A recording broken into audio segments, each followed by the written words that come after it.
Welcome to Recovery Unscripted, the Haymarket Center podcast, where we discuss meaningful conversations focused on the integration of substance use disorder, mental health, and primary care treatment. I'm Amanda Wild with Dr. Dan Lustig, President and CEO, Haymarket Center. And we have the pleasure of hosting President and CEO of AIDS Foundation Chicago, John Peller. We're talking about essential services and the impact of federal funding cuts. Welcome to you both. Thank you for being here. Thank you. Thanks for having me. John, to position this discussion, can you sketch out what the current picture of the HIV epidemic looks like? Sure. That's a great place to start with this conversation. So, first of all, there's about 1.2 million people living with HIV in the United States. And that breaks down to about 40,000 people living with HIV in the state of Illinois and about 20,000 living in the city of Chicago. The good news about HIV right now is that we have incredible medical technology that when someone is diagnosed with HIV early and treated throughout their lifetime, someone living with HIV can live a near normal lifespan, which is just an incredible advancement from where we were even 20 years ago. The other amazing news about HIV right now is that we have PrEP, pre-exposure prophylaxis, and there's now 3 different forms of PrEP. There's a daily pill, there's an injectable, and the injectables can be taken either every 2 months or just introduced about a year ago, every 6 months. So today, someone can get a shot every 6 months that is over 99% effective at preventing HIV. So we have the technology that we need to end the HIV epidemic. We know what we need to do to end the HIV epidemic. The challenge is putting the policies in place that get us there and also addressing some of the real societal factors that are driving the HIV epidemic.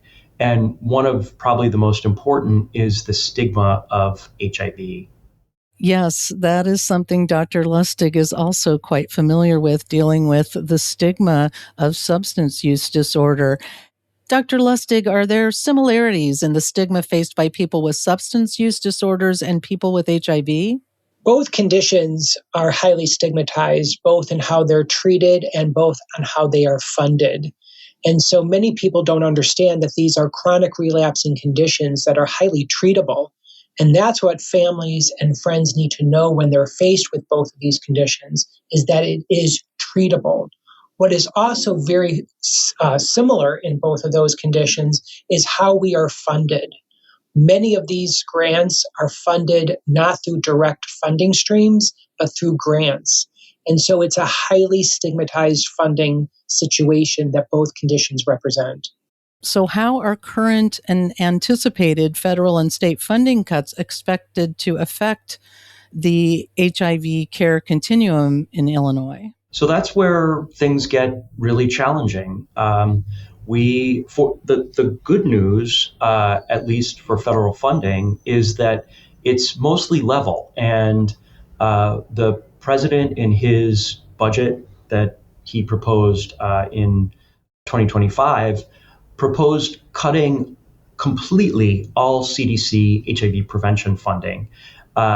Congress, fortunately, felt that was not a good idea and overturned those cuts. So federal funding for HIV prevention and for the Ryan White Care Act, which is where AIDS Foundation Chicago gets a lot of support and Haymarket gets support too, is level funded in the federal budget. However, and this is the big however, we know that there are other major policy changes coming that are going to really threaten our ability to provide services. And one of the biggest is the changes to the Medicaid program. And starting in the beginning of 2027, all people who are on Medicaid who joined as a result of the Affordable Care Act are going to have to meet work requirements monthly. They're also going to have to prove that they're eligible every 6 months. And the impact of this is going to be that people are going to be kicked off Medicaid. And we're estimating that 5,000 to 6,000 people in the state of Illinois are going to be removed from the Medicaid rolls as a result of these policy changes. And that is already straining the systems of care that we know are so vital. John, one of the things I wanted to ask you, it's kind of interesting that you're bringing this up, but what are you hearing? I know so many of our patients, when they heard about these cuts, were petrified. What are you guys hearing from the AFC route about how these kind of, rapid decisions and are impacting individuals? Yes, we're hearing the same thing from our clients, from community members. They're really frightened about the future. And the state of Illinois expanded Medicaid in, was it 2014, I think? Yeah, 2014.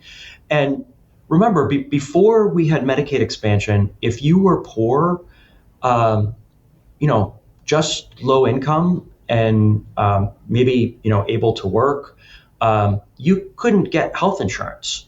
People living with HIV could legally be denied health insurance because health insurance companies could say, you have a deadly health condition. We don't have to insure you.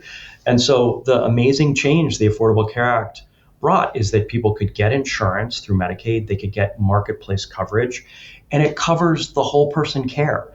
It's not just for HIV care, it's for someone's heart disease, diabetes, and also so vital mental health and substance use treatment. We know that people living with HIV have mental health and substance use challenges at higher rates than the general population. And we can't expect people to take a pill every day and go to the doctor every couple months and eat healthy food if they are depressed or if they're using substances. And mental health treatment, substance use, it's vital because it's whole person treatment. We've got to treat the whole person, not just one slice of what's going on with someone's health. And that's what Haymarket Center does, as well, as we've explored on a previous podcast. Haymarket Center provides comprehensive services from walking in the door till way beyond treatment. Are you expecting similar impacts from funding cuts and Medicaid changes, Dr. Lustig? Yes, Haymarket Center is planning for cuts as we look around our strategic events and planning. But I think what's key is that we have always experienced funding cuts when budgets have gotten tight because people really don't understand the importance of the life-saving treatment that Haymarket Center provides. What people need to understand is that treatment saves lives. So whenever there is an impact to our funding, so goes that service. It's not like we can provide a lower level of service or a higher level of service. That service category tends to go away.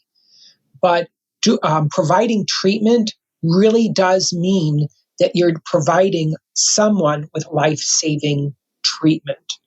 And I think that's a key piece to understand,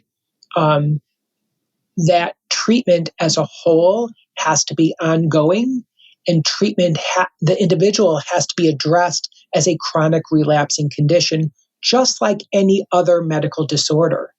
So if you take away the medication or the treatment of any other medical disorder, you will experience profound consequences for that individual.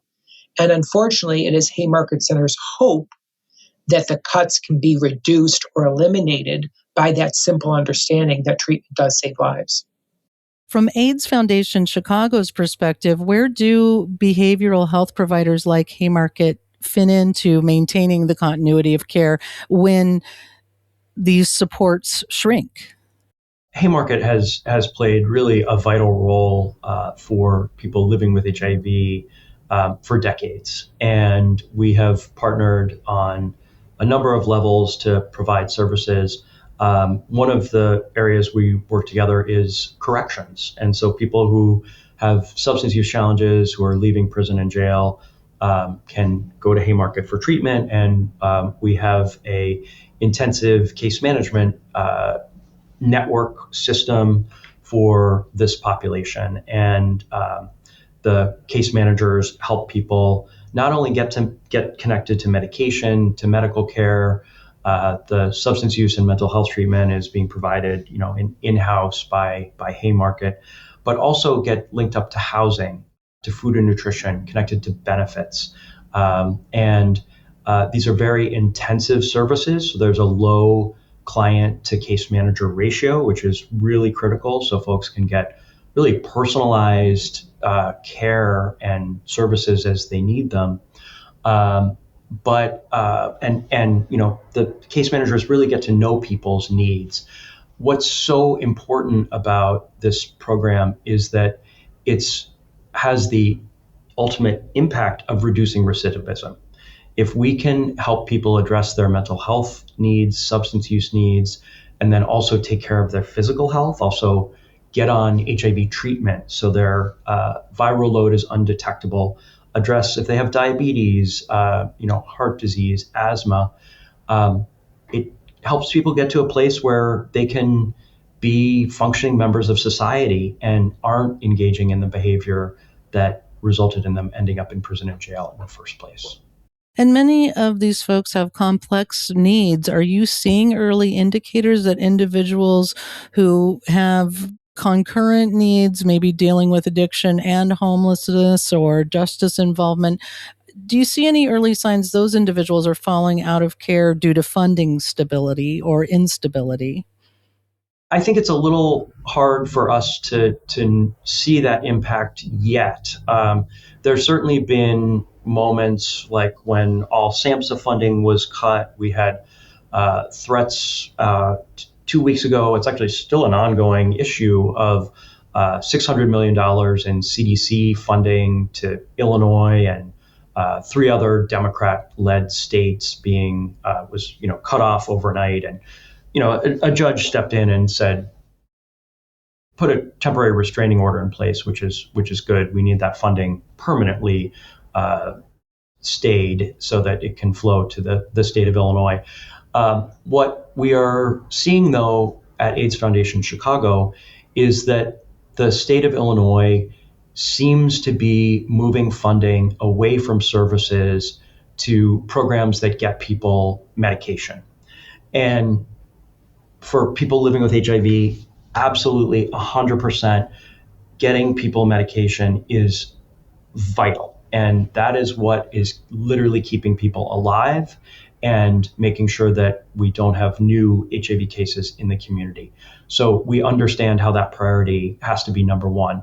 The challenge, however, is that services are critical too. We need case managers like the corrections case managers that I talked about to connect folks to resources and to support them to get to medical care, to get to places like Haymarket if they need substance use treatment, to pay for housing. People living with HIV, the number one reason folks come to AIDS Foundation Chicago who are living with HIV is for housing because they're unstably housed. And we provide about 1,000 units of housing to people living with HIV every year, but the demand is far greater than that. We have about 800 people on our waiting list. I think this is a really good example that John has pointed out is these are real services in real lives. What we've heard on the news is cost savings, cost savings, cost savings. These are real lives, real people that if they get into the right system of care with the support of AIDS Foundation's case management program alone as one specific example, it saves money long term in addressing chronic healthcare conditions. These are key programs like Haymarket Center and AFC that truly our partnership has saved millions of dollars and it's saved lives.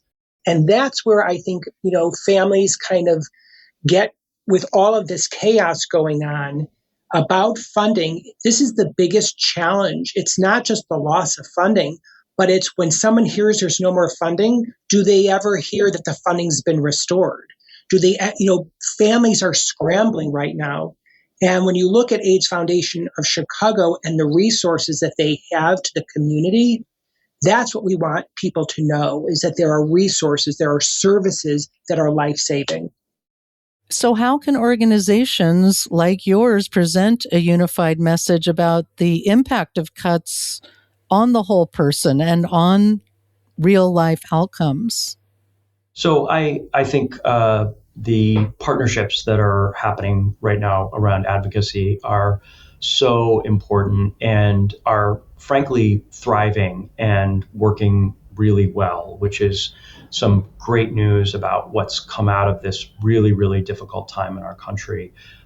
We're a co-leader of Protect Our Care Illinois, which is a group of organizations that are focused on healthcare advocacy and focused at the state level at making sure state legislators, state elected officials understand the impact that the changes to the Medicaid program, that Medicaid cuts are going to have on organizations like Haymarket, like AIDS Foundation Chicago, and understand what decisions state policymakers with the Medicaid program can make that will mitigate some of these impacts.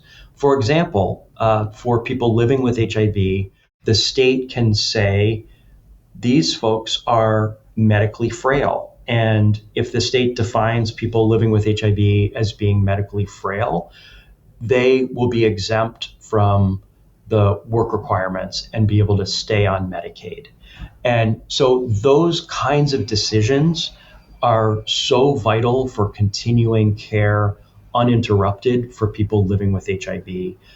So those are the kinds of decisions that we want to make sure policymakers understand and are making decisions about that are going to have the best impact.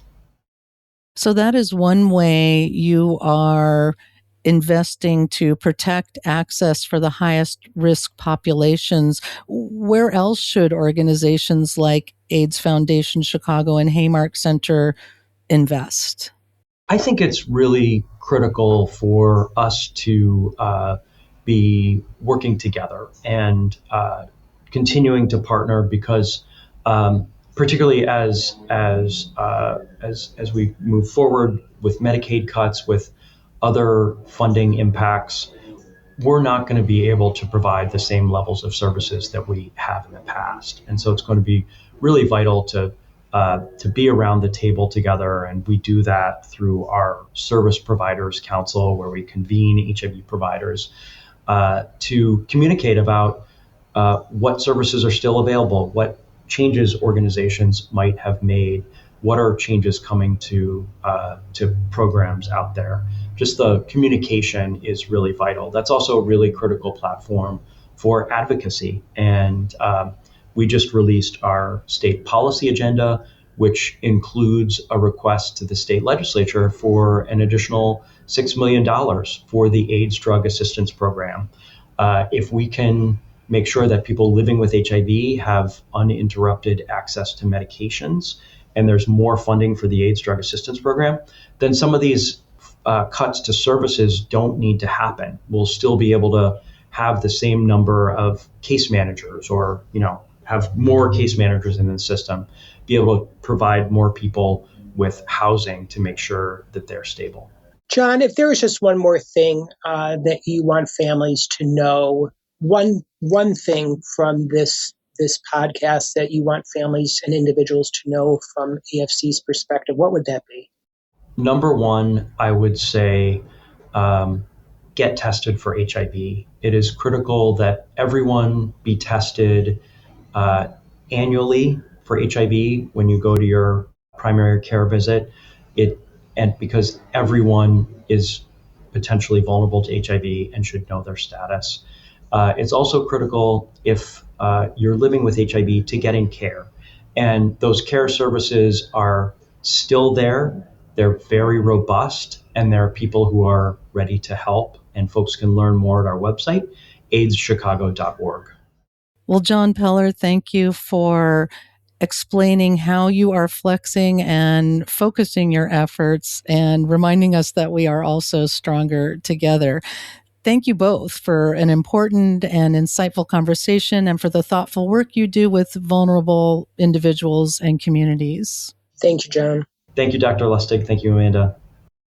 That was John Peller, AIDS Foundation Chicago President and CEO, and Dr. Dan Lustig, President and CEO, Haymarket Center. For more information, visit hcenter.org. Make sure to subscribe to our podcast, share, and connect with us on social media at hcenter.org/recovery unscripted. Thanks for listening to Recovery Unscripted with Haymarket Center.